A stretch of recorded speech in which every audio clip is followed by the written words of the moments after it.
Good day, I'm Andrea Chisholm and this is your JIS News for Wednesday, May 21.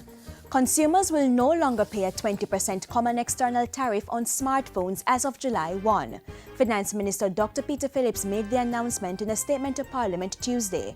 He also announced a reduction in the additional stamp duty to be paid on alcoholic beverages for the tourism sector.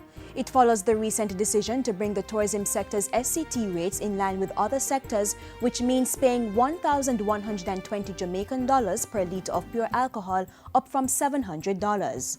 In order to counter some of the impact of this measure, the government has taken the decision to provide tax relief by the removal of the additional stamp duty, which will result in relief for the industry of approximately $200 million. The Finance Minister also announced the regularization of tax benefits enjoyed by free zone operators, the business process outsourcing sector, and the tourism accommodations subsector.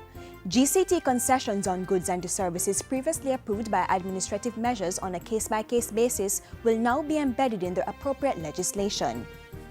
In a bid to guarantee the welfare of Jamaica's children, government is to review the licensing regime for privately run children's homes and places of safety this financial year. While making her sectoral presentation Tuesday, Portfolio Minister Lisa Hanna said the homes would be held to new standards of care.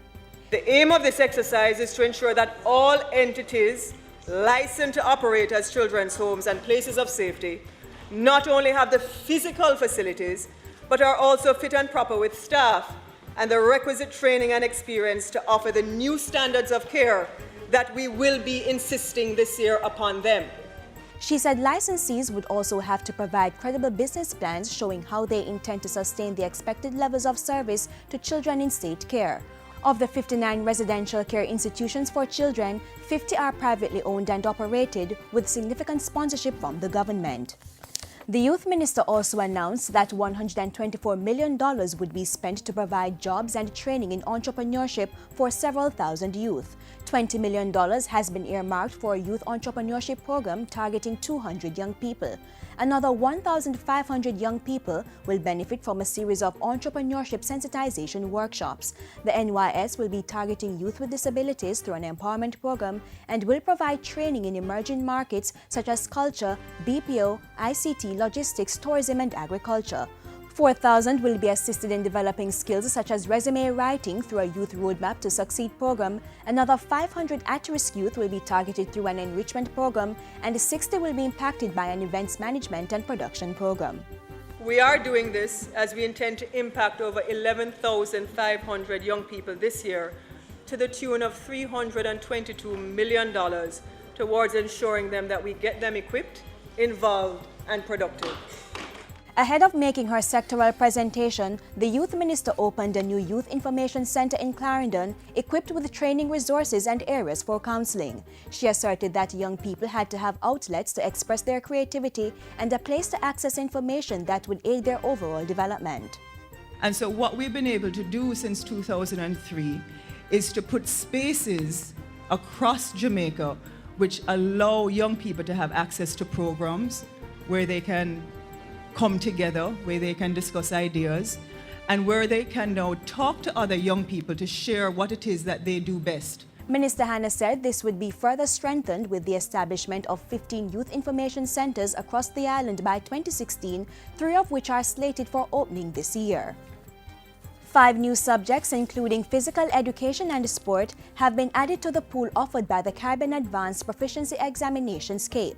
The new subjects, including agricultural science, entrepreneurship, performing arts and tourism, will be rolled out for the 2014-2015 school year in September.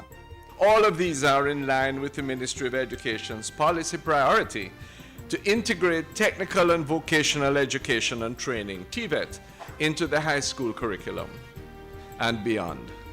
Sport Minister Natalie Nita Headley said the addition of PE and sport would help to cement Jamaica's position as a major player in international sport.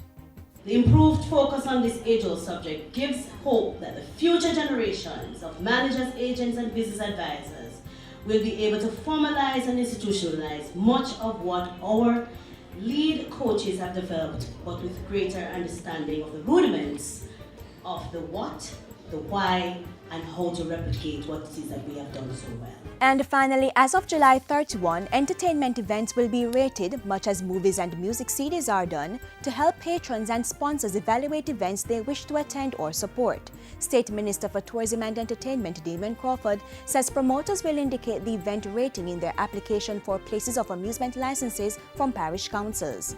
The rating system will be a pre-event rating. Therefore, the promoter is saying, we expect that this will not happen. And the person consume with that guarantee of expectation. The Tourism and Entertainment Ministry has established a guideline for the ratings which will be accessible to promoters. Those who breach the terms of the agreed rating will lose points off their licenses. And that's it for JIS News Today. I'm Andrea Chisholm. Thank you for watching.